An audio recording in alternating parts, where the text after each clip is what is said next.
Bojana, insomma, entrerà lei nel discorso, ha seguito l'assemblea, è stato tradotto da poco da Sossella un testo molto importante che è Artist at Work, l'artista al lavoro, prossimità tra arte e capitalismo. Bojana è una studiosa di performance, è anche molto vicina alle pratiche, lavora anche come dramaturg, questo è importante da capire, no? Spesso i nostri profili di ricercatrici sono ibridi, quindi è una studiosa ma è anche vicina al lavoro della sala e lo frequenta, è vicina alle pratiche artistiche e ha molto indagato la dimensione, come ci dicevamo prima, che cos'è il lavoro artistico, quali sono le specificità del lavoro artistico, anche le specificità sia dal lato dello sfruttamento, quindi quali sono i particolari modi, no? Questa prossimità tra arte e capitalismo, come l'arte viene continuamente anche catturata dai meccanismi di valorizzazione del capitalismo, ma anche quali sono gli spazi di soggettivazione, cioè come si può diventare soggetti politici dentro l'arte. Voglio solo accennare al fatto che questo testo, che appunto è tradotto ora in italiano, che è del 2009 se non sbaglio, Bojana correggimi, noi l'abbiamo avuto, dico noi, come collettività ampia di artiste e lavoratori dello spettacolo tra le mani in quel ciclo di lotte che in questi giorni abbiamo evocato, quello diciamo appunto 2011, 2014, 2015 e risuonava moltissimo con le analisi che producevamo nelle nostre assemblee proprio sulla qualità del lavoro artistico. Quindi è stato un libro, un testo molto importante da un punto di vista diciamo accademico, di studio per vari motivi, ma è stato anche uno strumento che un po' ci è arrivato tra le mani e che abbiamo subito utilizzato, anche perché nella sua ricerca Bojana fa molto ricorso al pensiero teorico italiano, Virno, Lazzarato ed altri, che è insomma un pensiero che in Italia è stato anche incarnato da teorici militanti, molti di loro hanno fatto il carcere negli anni 70. Grazie e ti lascio tutto e grazie tantissimo di essere qua in questa occasione.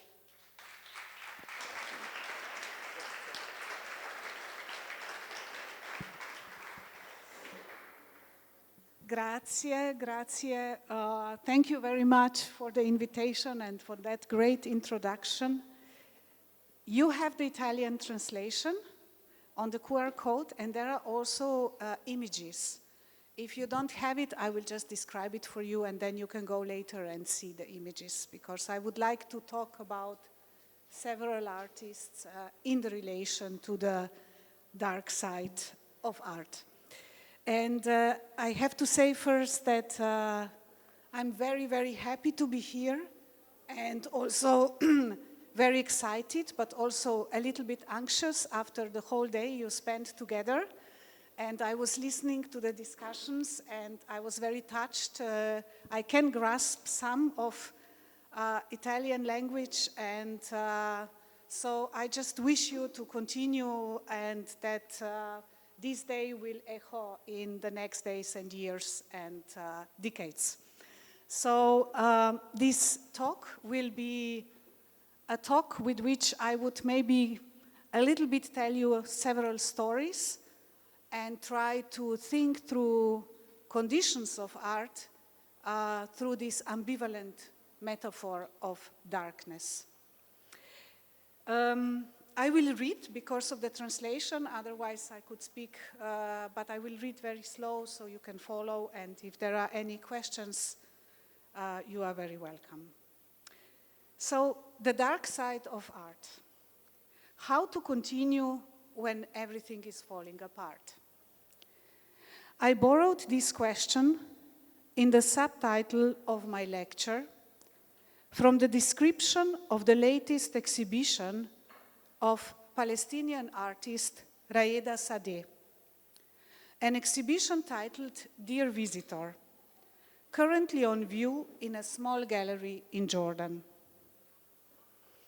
Raeda Saadeh is an artist whose work persistently explores the relation between everyday life of women and the forces of occupation.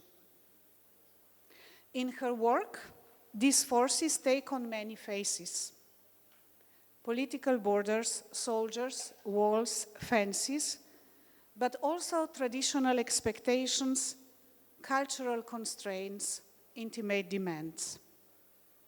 They are powers that permit and reach into a different fields of a woman's life.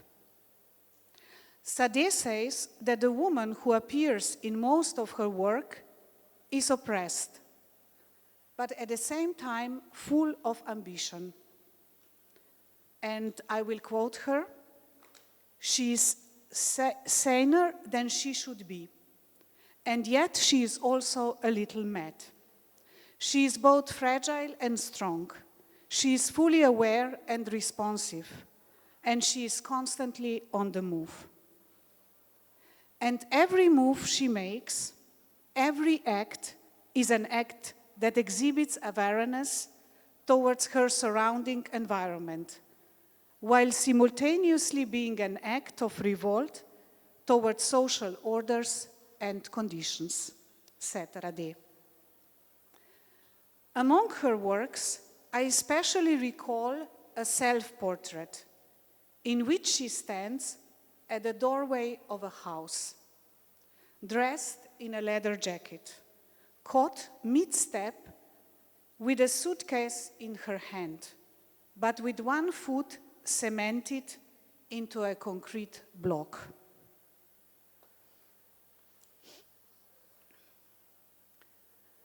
One is tempted to recall the image of Sisyphus, who for writers like Camus became a central figure of the philosophy of the absurd. A confirmation that life has no meaning, but that one must nevertheless persist. Yet the women in Saadeh works do not persist because life is meaningless, but precisely because even in the harshest circumstances, life does have meaning. Saadeh explains that in her work, the women live in a world that attacks her values, her love, her spirit on a daily basis. And for this reason, she is in a state of occupation. And her work could be here in Palestine or elsewhere, she said. And despite all, she said, she looks towards the future with a smile. Her portraits are precise studies of power relations and the everyday violence exerted on the body. But at the same time, they are images of resistance, determination, madness, and courage. We can say that in her self-portraits, we often recognize the clash between two articulations of power. The same distinction feminist philosopher Veronica Gago draws in her manifesto Feminist International. Gago continues the difference between potestas, static and hierarchical power that operates through regulation and control, and potentia, immanent and generative capacity. This is the power to act and to create, which arises from life itself and from the body, immanent to existence. So to insist on power as capacity means to acknowledge that power does not depend on institutional recognition or representative visibility, but arises primarily from bodily autonomy, practices of care and community, and collective creativity and action. And for Gago, this form of power is not power over someone, but a dynamic force that can create new relations. It comes from the desire for a radical transformation of life. And she described this force as a dark potentia of the body, a power that continues with embodied dreaming and their desires beyond tightly controlled borders.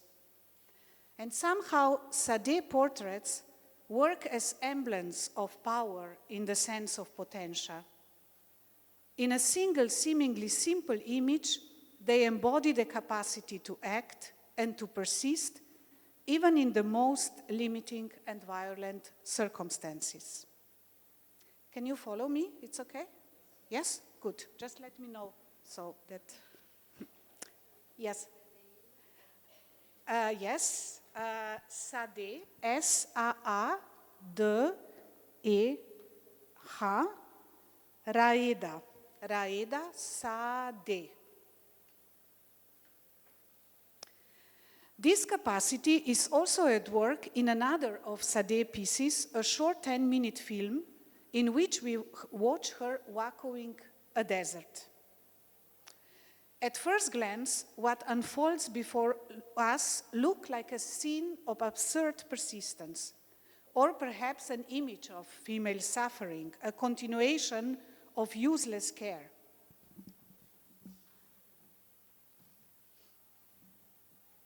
But what Saadeh said about this work is, she seeks justice and longs for change. She is not blind to the opponents around her and pushes forward with an enduring strength. And at times she feels that it is almost as she has to assume a sort of madness in her behavior, so that she can live unharmed by oppression, in attempt to always protect those she loves from negative forces of fear. So this sentence I found very, very important for her work, because what does Saadeh wants to say with this, on the first sight, seemingly absurd gestures? She is showing to us that this capacity for persistence is always collective, and that this act of vacuuming the desert, which is endless, in this act one must persist above all for the sake of love, for the sake of care for others. And as Gagov writes, this is a capacity that pushes the boundaries of the possible, both in the collective and each individual body. It is a capacity that strengthens the collective body, even when it lives in the most difficult conditions. So in her images, Saadeh speaks and produces a political as well as the poetic tension.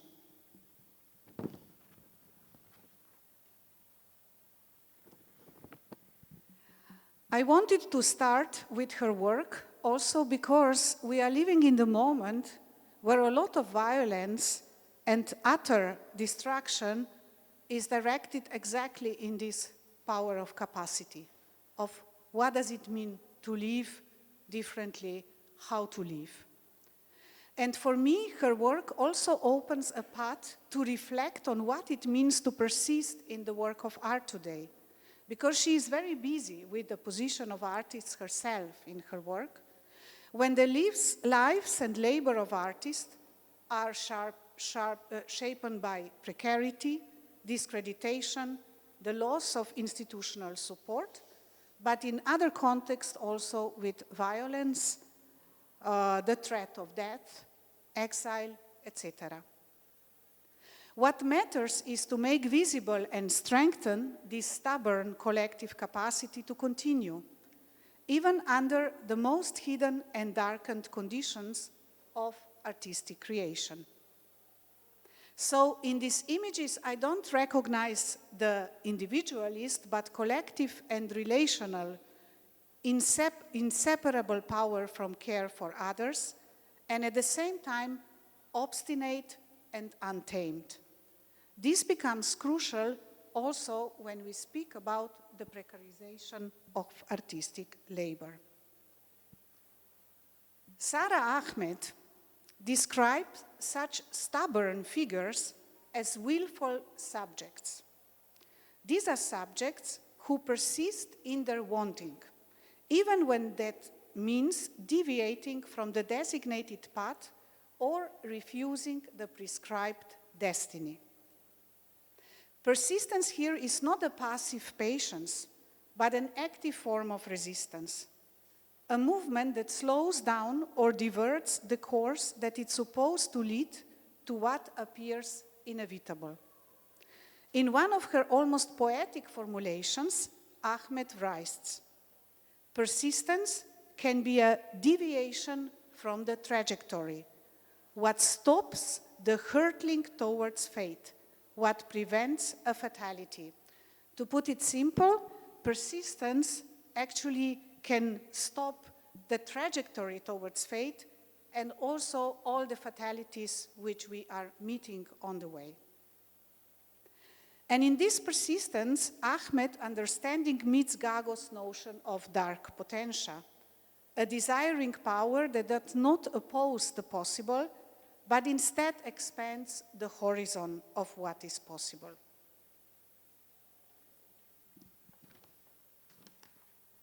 Can you see the images? Yes, super. So, the precarious situation of artists today, with which you also dealt a lot today, this situation where work seems that it's even more fragmented, dependent on a short-term projects, subjected to political and economical discreditation, and deprived of support structures, often creates conditions in which continuing artistic practice appears absurd, useless, or in which the very life of the artist seems to be devaluated. To reflect on this, I want now to place Raeda's work in dialogue with another feminist artist who explored what it means to persist in art under difficult conditions. This is a film I value deeply, and I was also writing about this film in the book, made in 1979 by the feminist artist Helke Zander, S-A-N-D-E-R, Redupers, the all-around reduced personality.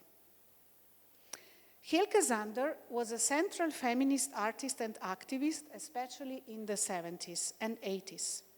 And her work focused on exploring autonomous female subjectivities and the conflicted power relations surrounding new forms of emancipated life.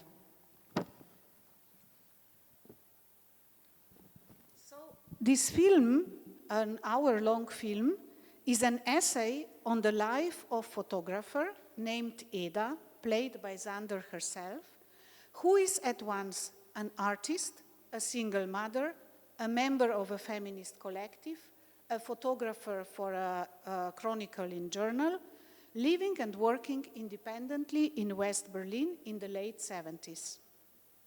The film shows her everyday life through many activities, her constant maneuvering between private and working spheres, searching for jobs and income, caring for her child, attending the meetings, looking for opportunities to pursue her artistic work with her collective. What is interesting in the film is that her existence throughout the film becomes increasingly reduced and constrained, as if her independent and free life she has chosen as an emancipated artist and photographer becomes harder and harder to sustain. Meanwhile, her life unfolds against the backdrop of political conflicts and debates in a divided Berlin, with the film unromantically revealing the urban emptiness on both sides of the city, capitalist and socialist, even if for different reasons. And what is interesting is that in Zander films, also in other films, the everyday life of artists exposes the unresolved clash between different spheres of reproduction and labor. So the emancipatory processes of feminism in that decade, linked to important liberation of body and work, like critique of the family, of gender relations and private sphere, did not necessarily result in a better life.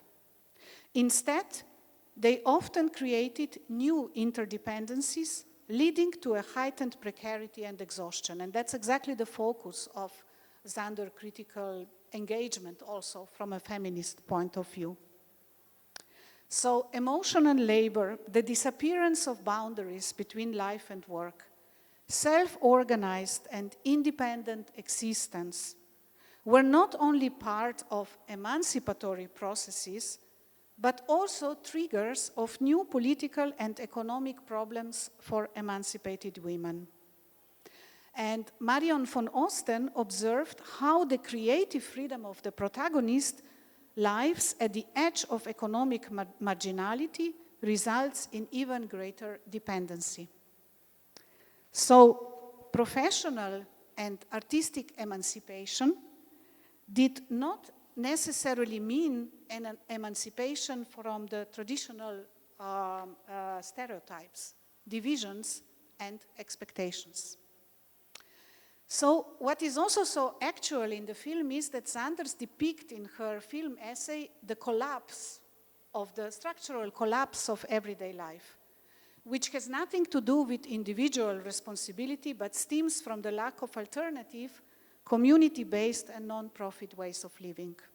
So all the kind of cliches are there, constant lack of time, constant negotiation actually when to do the artistic work with the collective, constant division of labor, who will take care of the child, and so on and so on. So this also what it's interesting is that Sanders shows that this kind of problems also coming from the commodification of basic rights, such as housing, like rising rents, the privatization of the public sphere, hierarchical relation of power, gender, class, etc., and the invisibility of the reproductive labor and survival work. So managing life itself becomes the central way to continue and reproduce it, while in the background, literally underfoot, the networks of support and infrastructure are falling apart. And this is exactly what the film tries to show us or guide us through. Now, Sanders' feminist critique shows the paradox of this situation. The choice of an autonomous way of life forces Ada and other women like her into even more management of her existence, sustaining the illusion that by reacting well to each opportunity, they might escape precarity. But as we know today, this is impossible. There are many opportunities, like opportunities, fictional, the projects, the application, the investment in the near future, and so on. But as philosopher Isabelle Lauray has argued, precarity is not just a condition, it is also a mode of domination. We are governed through precarity. And this is why precarity is also a technique of disciplinizing, of weakening our life capacities and the potential to create life in common. Okay? Just have to check the temperature because it's very hot. So this sharp feminist analysis from the late 1970s is striking, not only because of the temporal and rhythmical similarity between Ada's way of life and life of many artists today and other precarious workers. It is also striking nowadays because it exposes a deep problem that has only intensified with the alliance of neoliberal ideology and post-Fordist modes of labor in the arts over the last decades.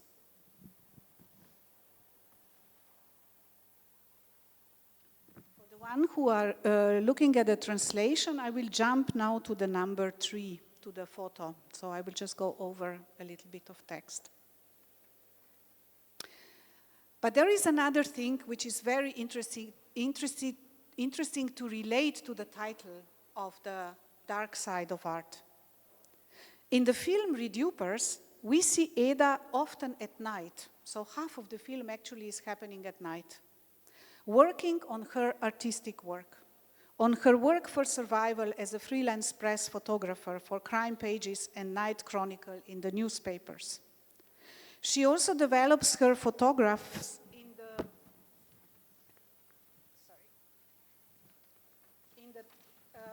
the darkroom.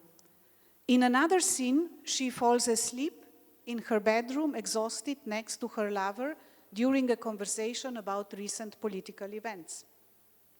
She calculates monthly expenses late at night in the kitchen.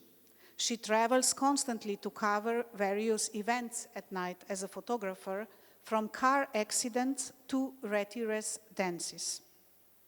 So darkness seems to function in the film as a basic environment in which her labor often unfolds, pointing to the hidden conditions of production of her artistic life.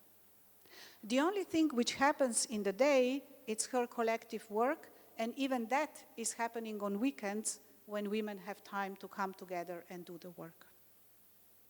So the dark room in which she spends so much of her time developing photographers becomes a kind of representation of what we could name the dark side of art.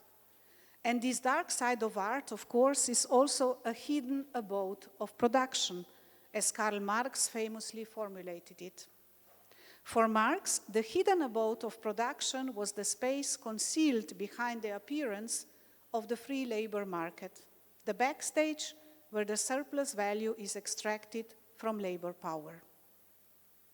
And as you probably know, feminist theoreticians like Silvia Federici or Maria Rosa della Costa pointed out in the same time where the film was made that there is even deeper backstage Marx did not address in his critique of capitalism: reproductive labor, unpaid care, the maintenance of lives.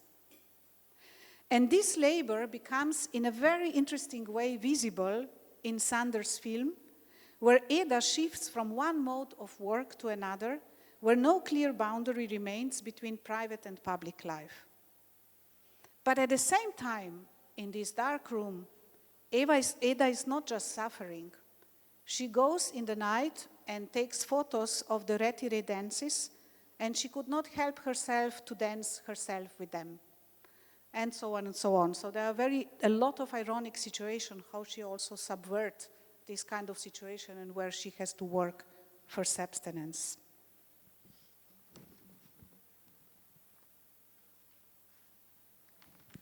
And what is interesting is that this invisible reproduction of artistic life is often left to the individual without lasting institutional support, entirely dependent on project funding and speculation, highly unstable and precarious, always oriented towards a future deadline. At the same time, the mantra of cultural policy that art is important for democracy has coincided with the deepening crisis of the welfare state and the erosions of systems of care. So the result today is a deeply contradictory and unstable artistic environment. And this is why, if we go back to Ahmed and to her quote about fatalities and fate, today we can experience the fate of making art sometimes as a fate full of paradoxical misfortunes. The alliance of neoliberal ideology and post-Fordist labor in the arts has left ruins behind, and it has become increasingly difficult to persist in creating art to hope that artistic fields can be sustained as a common ecosystem. Neoliberal promises of creativity and new artistic environments have collapsed into unaffordable cities.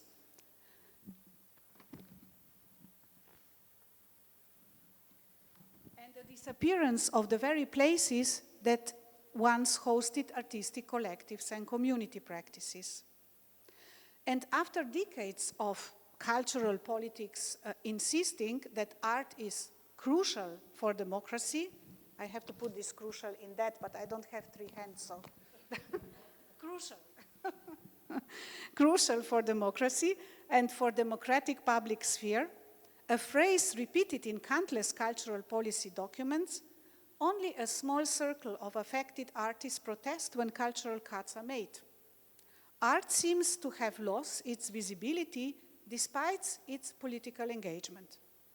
Cuts in culture do not generate wider social solidarity. I'm talking, by example, in cuts recently in Germany, where there was a lot of discussion why there is no general social solidarity. What is going on? Why are actually artists alone protesting? But at the same time, in an era when artists have become highly skilled in managing projects, in evaluating processes, in advertising and marketing themselves, so embodying the very futures of workers in capitalism, they are also often denounced by political movements as social parasites and idlers. So somehow the life of artists have become central battlegrounds of contemporary cultural pressures and also cultural wars. With the rise of fascist and populist politics, artists' access to the small remainder of public funding is often manipulated for political gain, and their lives instrumentalized in conflicts over identity, ideology, and belonging. So there is a kind of observation that artistic lives has become contentious in part because of their political engagement, but also because of their invention of forms of visibility for experiences of suffering. And this is clearly visible today in a generalized accusations of artists of anti-Semitism or in acts of censorship that directly threaten the possibility of artistic work. It seems that the very alliance between political art, like as it was propagated by a lot of cultural politics, and neoliberal fascination of art as a generator of value, which once promised, again, I have to do this, so much, has evaporated, through perhaps it has only revealed its true face. It was never about universality, only about a particular moral consensus, especially the kind that affirms existing values without conflict. And this is why it fails to confront the dangerous processes of cultural war that we are now experiencing.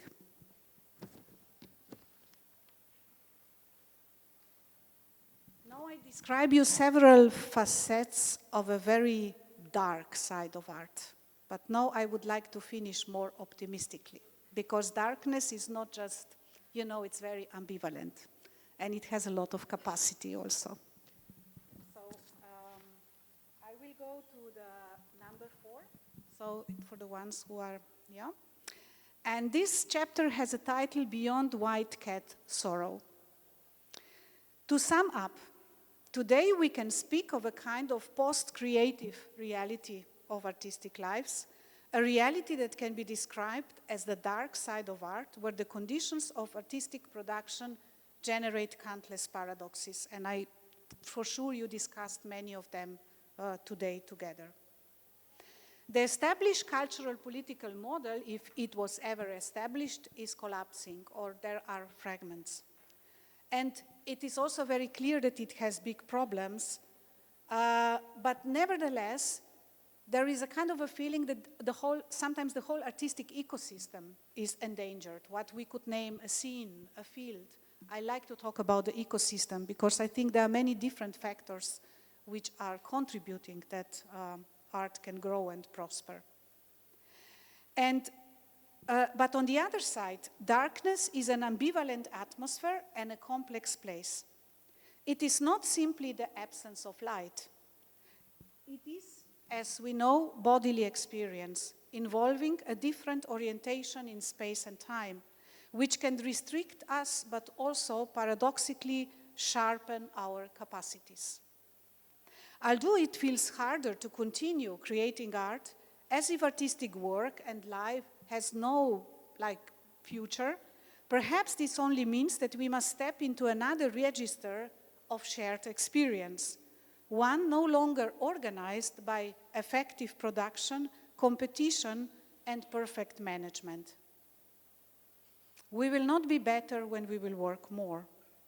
We need to invent unruly solidarities, ways of resisting the dictates of financialized projects, while never forgetting the asymmetries that also exist within artistic fields themselves. And I was present in the last hour of your talk, and I could get that the discussion also went, a lot of discussion went into this direction. So it is necessary to continue with heterogeneity, with the openness of crossing boundaries between art and other struggles. And what I think is crucial in this struggle is to focus really on the artistic life. There is something very interesting because we have this kind of a history of 20th century where the focus of political invention was actually on the artistic work. But I think that if we focus on the artistic life and the modes of subjectivity, we can really understand a lot of complexities and paradoxes behind. And now I have to come to the cat. There is a book of a wonderful Marxist cultural theoretician, Claire Laberge, Marx for Cats, a radical bestiary, which I really recommend. And in this book, I found a photograph which I would like to close this talk. In this book, Laberge tries to tell the history of Western capitalism from the perspective of cats, revealing the animality at the core of Marxist critique. And she is very clear that Marx did not see the cats, but still, the cats are always there. Her book is a feline history of political economy, in which cats often appear to show how the economy could be transformed from a site of exploitation into a site of equality, how the present could be otherwise, and with it also the future. In collection of photographies in the book, there is also a popular image that circulated online around 2019. And if you see the image, there is a white cat standing at a window. I can also describe for the ones who don't see it. So there is a white cat who is standing at the window and she's gazing at her reflection in the window. And at the top of the image, in block letters, it is written, "I want to go out." And at the bottom, "But I also want to go in." And my question is, what ambivalence in the work, what duality of labor this photography reveals? Because it was an image which was connected to the relation to work, to labor. The cat seems unable to decide, its fluffy whiteness emphasizing its helplessness. In this ambivalence, it looks almost naive, even humorous. Although trapped, whatever it is, inside or outside, there is still enough comfort where she is, that the situation will not change. Sometimes artistic precarity feels like this, especially when we understand it as a kind of a shared emotional state. We are all in this together and so on. Where the freedom to create and the promise of another project just around the corner outweigh uncertainty of income and instability of life. And this happens also because we often overlook the very different positions and power relations at work within precarious artistic communities themselves. Because despite the difficulties, these communities sometimes persist like the white cat, a little sad, trapped, surrounded by more or less comfort, while the social and economic atmosphere around them shifts radically. But what if we replace the white cat with the black one? Maybe this is what we are doing today. So there were a lot of black cats in the room. The meaning of the image changes instantly, and so the duality it portrays. It is no longer just about being stuck in contradiction, about helpless entrapment in paradox. Here, ambivalence can be read as a dark potency of freedom, as a potentiality to remain and to persist in between. So, staying in between here is not a captivity, but the possibility of experimenting with forms of life and work in the obscure, invisible space. So, precarity is not only a compulsion or fate, full of misfortunes, but also a form of stubborn persistence and inventiveness of radical ways of living, those collective, non-profitable, experimental, poetic forms of life. And just to close down, just as Saadeh, women persist, And just as Ada in Sander film stubbornly continues, the black cat also shows another way. In this context, darkness is not a metaphor for retreat, but the atmosphere of hidden conditions of production. From unpaid care and organizational labor to invisible forms of community support. Without these invisible forms, art could not exist at all. To recognize and analyze this condition is not an optional gesture, but the very precondition for understanding the status of artists today. To persist means not only producing works, but inventing and sustaining forms of labor and community practice that resist market and open space for political action, even under the most restrictive circumstances. So the comparison of both cat images shows us the importance to go beyond the white cat sorrow. Black cat in between position makes paradoxes visible, and its ambivalence has a political consequences. At the same time, her position is slippery, elusive, in tune with the poetic of dark potency, with a capacity that resists fate and its fatalities. While the white cat remains caught in an individual dilemma with loneliness, exhaustion, guilt on the horizon, the black cat refuses melancholy and chooses struggle. It is an image of persistence in which art also remains a field of non-commodified work, of labor that does not enter the exchange in the market, but it is also vital for maintaining social bonds, community life, and especially for poetic and inventive visions of living together. And I have to admit for the end that today I got the key hanger, like for the keys from the festival, and there is a red cat. So I think this will be for the next time, because this is a dialectical position which I still have to think over, like what do we do then with whether cat is red? So thank you very much.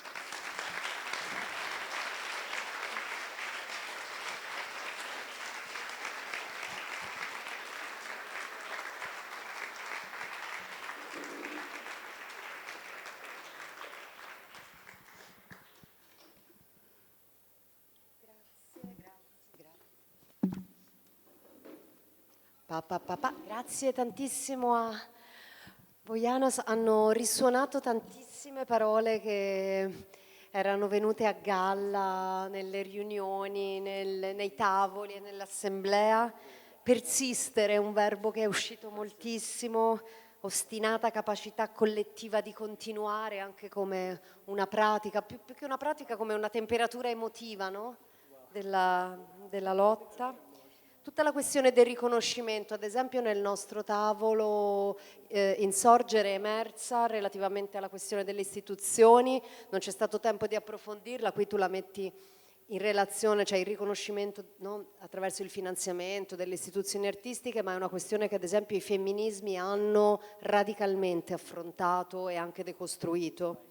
La questione del desiderio, la precarietà come tecnica di disciplinamento, il lavoro di cura, il lavoro di riproduzione sociale associato alla dimensione artistica. Tra i gruppi che sono qua presenti, perché ovviamente fare collettivi, fare branchi, insomma ci piace moltissimo, c'è anche il gruppo che si compone oggi del Master di Studi e Politiche di Genere. Io e Maddalena Fragnito curiamo il modulo arti, quindi ben arrivate. C'erano molti temi legati al pensiero femminista, anche molte studiose, molte pensatrici del pensiero femminista. No, anche la darkness, una questione che poni complessa, no? Delle relazioni asimmetriche nelle stesse comunità artistiche precarie, quindi davvero c'è tantissima risonanza e è bello anche trovare altre parole per mettere in prospettiva quello che pensiamo. A questo ci serve anche il lavoro teorico, e c'è uno spazio per domande, risposte da parte, non tanto perché poi Bojana dovrà scappare per andare al Teatro India, e quindi lascio il floor, insomma, alle vostre domande o riflessioni, spunti, se ci sono, in inglese se volete, in italiano Vale ci aiuta a tradurlo a Bojana.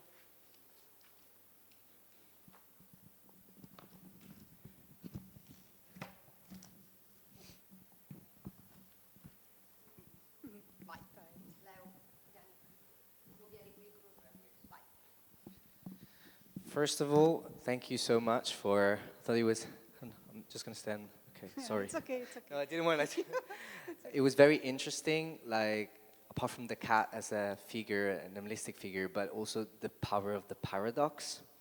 And apart from the color-coded and the connection, which is, I imagine, a lot to unpack on that, I got really interested in the idea and concept of the paradox. So based on what it was very interesting to hear your research, because it was kind of like intertwining different artistic, not just lenses, critical lenses, but also artistic ways to perceive the lenses. I hope it's clear. Sorry if I'm being too. Yeah. And I was like, based on your research, what do you think, or what we can collectively think, this is something that I'm asking everyone here based on the data we had, is there a way that this cat can go through this window, or become then a different form? So not how we see the cat and what it represents, which is, we know that it's very important, but mainly how can we kind of like shape in a different form? I hope it is clear. Yeah, thank you. Sì, allora vado velocemente in italiano.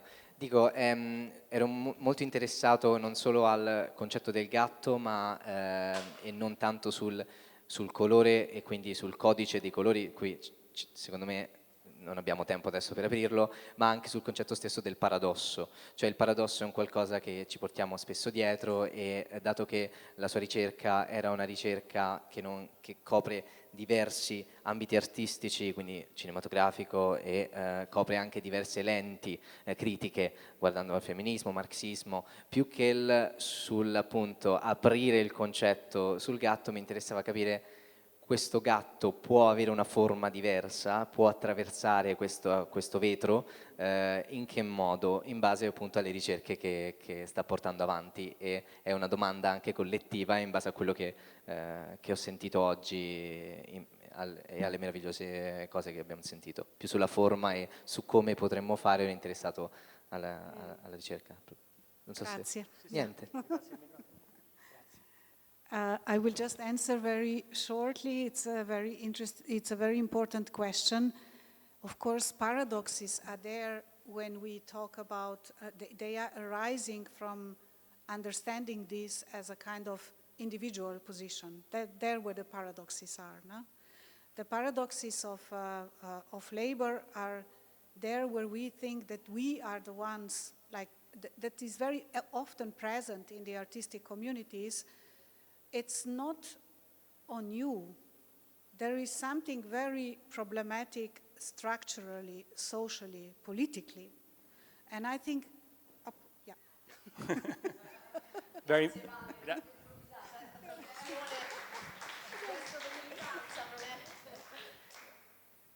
Allora, molto semplicemente ha detto, è una domanda molto importante per me. Quando pensiamo al paradosso, pensiamo sempre a una posizione individuale. In realtà, quando pensiamo al paradosso del lavoro, c'è sempre una questione politica più complessa. And I think that if we would think about the transformation of that cat, I could continue in that what if this cat would see, instead of the one, many of different reflections, or vice versa. I think there is something very interesting in that kind of way to think about, and that's why I also finished with this plurality, but I don't want to romanticize it, because I think I know that the precarity is a huge issue, but it's not an affective tonality. It's a social structure in which we are inhabiting it in a very different ways. And I think this would help us to understand the paradoxes, because the paradoxes are not general, and I think this is crucial also when we organize inside arts, because there are a lot of initiatives which we should not forget that there is really a very asymmetric relation through which we relate then to the institutions, and institutions to us, to each other, and so on. So I think I would put this cat in a kind of a kaleidoscope and then maybe see what happens. Like that this would be like the hall of mirrors. If you would really think about the black cat in the hall of mirrors, or like, so this is something what also Claire Lee-Laberge, she is working a lot with that.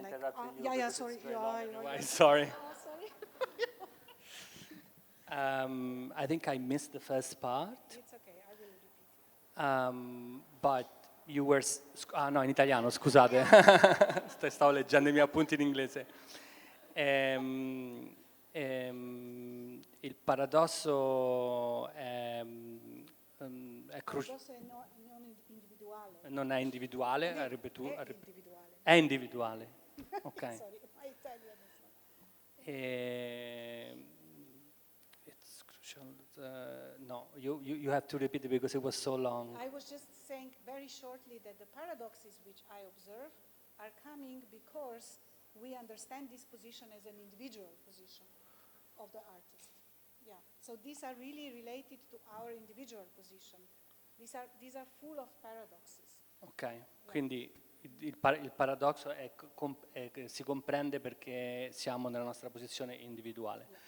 And then you said about the kaleidoscope of the cat. Lei vorrebbe porre il gatto dentro un caleidoscopio. I was thinking about the hall of mirrors. The hall of mirrors. Yeah, it's a circus, you know, when you go and you see yourself. Multiply mirrors.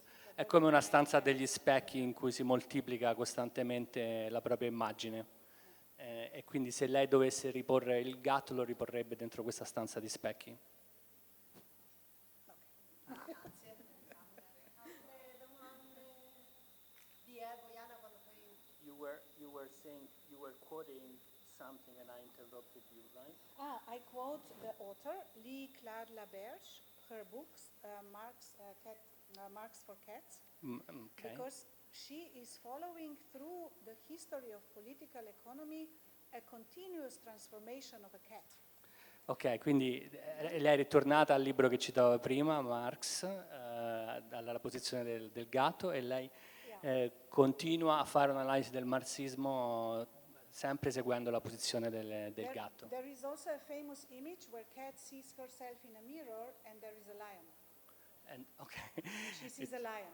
So how to understand that? So, but we should not go into it more. You have to come back. Yes. C'è un passaggio molto importante in cui il gatto si specchia e in realtà vede un leone.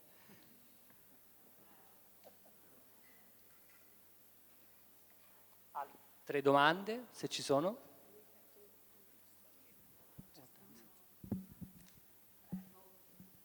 Una.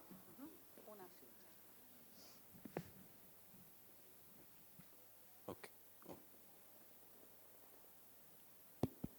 I wanted to carry on the line of not romanticizing the perspective from which the paradox. And I wanted to ask if in your studies you were comparing also the history of artistic labor to other forms of labor, and so maybe if you focused on one or two, which ones were they? Quindi la mia domanda continuava sulla linea di ciò che ha detto prima, cioè di evitare di romanticizzare quella posizione individuale da cui si sviluppa il paradosso e ricordare che proprio lì sta il fatto di decostruire quella posizione individuale e individuare le categorie. Quindi la domanda che facevo era se aveva analizzato anche altre forme di lavoro che non siano il lavoro artistico per fare questa analisi, insomma questa è la domanda. Yeah, I was working a lot on that, also on always the double notion of labor, of work, like on one side you have a heavy work and then you have a creative and of course on the historical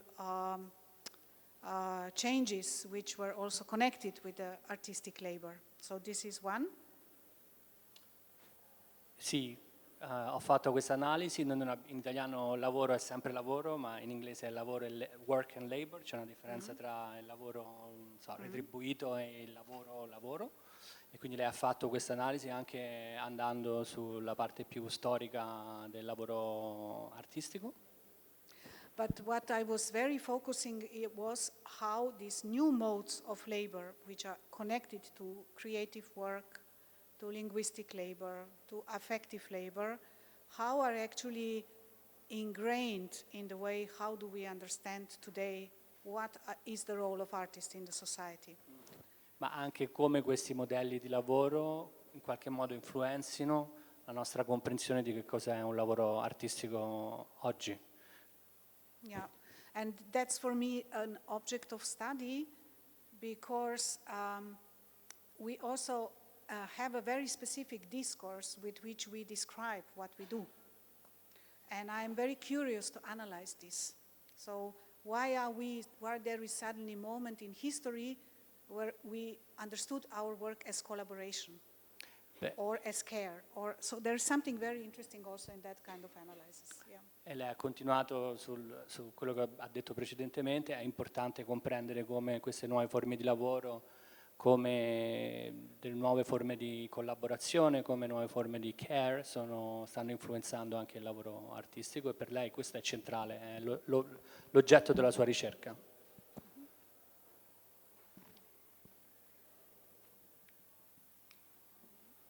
I think we have 3 minutes we have, so now I don't know where is... Very last burn, scusate, l'ultima domanda veramente impellente perché abbiamo solo 3 minuti per rispondere, quindi se c'è un'ultima domanda.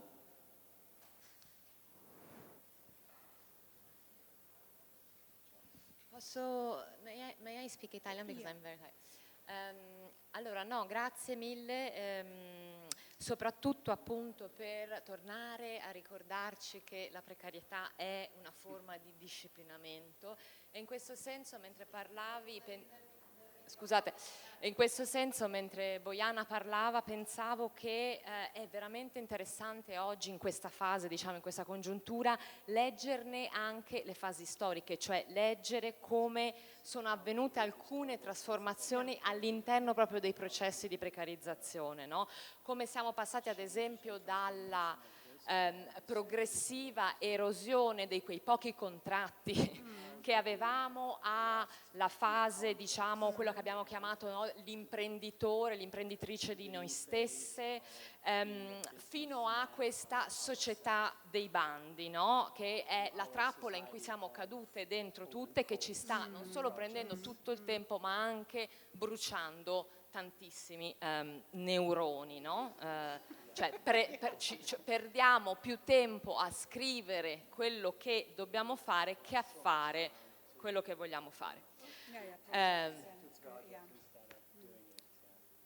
Ora però mi pare che siamo arrivate in una fase ulteriore, dove diciamo questa società dei bandi in cui siamo tutte diventate bravissime si stia ulteriormente trasformando. Perché mi pare di osservare che siamo entrati, diciamo, in una società dei bandi condizionati. Cioè non basta più il fatto che siamo bravissime, abbiamo imparato a scriverli, che perdiamo appunto neuroni dietro i Gantt, dietro le keywords, eccetera, eccetera, ma è diventato anche, come dire, dirimente scrivere quello che vogliono che noi scriviamo, o meglio, non dire quello che loro non vogliono sentirsi dire, no? Quindi è interessante osservare questo passaggio, no? La precarizzazione che prima ha agito come cattura della vita tutta, come dicevi anche tu, e ora attraverso la censura, perché di questo si tratta, diventa depoliticizzazione definitiva del sistema culturale.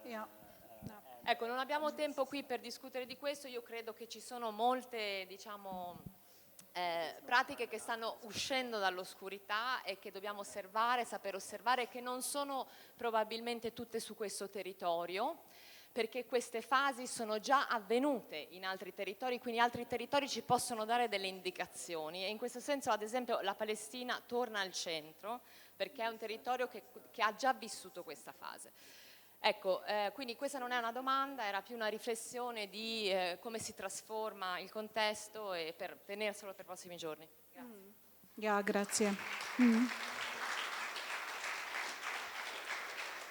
Bojana, ti ringraziamo tantissimo, non ti salutiamo perché you are going to the performance and then we can stay together after, quindi la rivediamo, è con noi, grazie tantissimo ancora. Grazie.